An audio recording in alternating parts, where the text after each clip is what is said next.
छावा संघटनेचे काल जर बघितलं तर दरेकरांना छावा संघटनेचे समजा अध्यक्ष असतील किंवा आपण तुम्ही संघटनेच्या माध्यमातून भेटण्यात आलं आहे आणि काय वाटतं आणि तुम्ही सुद्धा छावा संघटनेच्या आहात या ठिकाणी संघर्ष योद्धे मनोज जरांगे पाटील यांना भेटण्यासाठी आलाय, काय चर्चा झाली आहे? गेल्या 1 वर्षापासून मराठा आरक्षणासाठी जरांगे पाटलांचं जे आंदोलन महाराष्ट्रामध्ये सुरू आहे त्या आंदोलनामध्ये अखिल भारतीय छावा संघटनेचा सक्रिय सहभाग राहिलेला आहे. आजही आहे, गेल्या 1 वर्षापासून आहे आणि पुढं जोपर्यंत समाजाला न्याय मिळणार नाही तोपर्यंत राहणार आहे. स्वर्गीय अण्णासाहेब जावळे पाटलांनी ह्या लढ्याची सुरुवात केली, तोच लढा जरांगे पाटील हा ताकदीनं पुढं घेऊन जात आहे. त्यामुळं छावा संघटना ही ताकदीनं जरांगे पाटलांच्या आंदोलनात सक्रिय सहभाग आहे.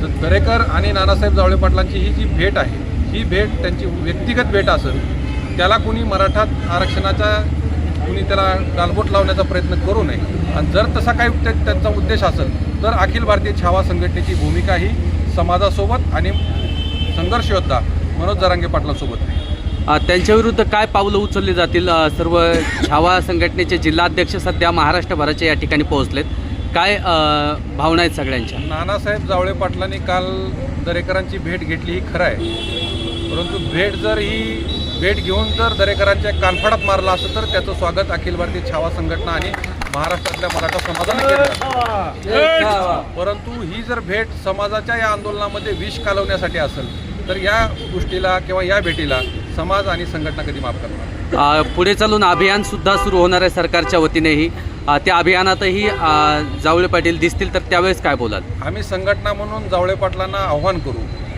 किंवा नानासाहेब या सगळ्या चळवळीमध्ये स्वर्गीय अण्णासाहेब जावळे पाटलांनी आपलं बलिदान दिलेलं आहे आणि आपण जर वेगळ्या दिशेने गेलात तर कुठंतरी अण्णासाहेबांच्या आत्म्याला वाईट वाटेल किंवा आत्म्याला शांती लाभणार नाही.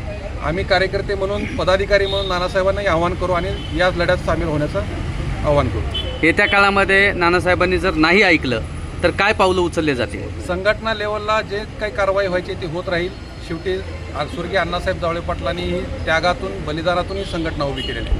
हजारो कार्यकर्त्यांचं यासाठी रक्त आटलेलं आहे, लाखो कार्यकर्त्यावरती केसेस आहेत.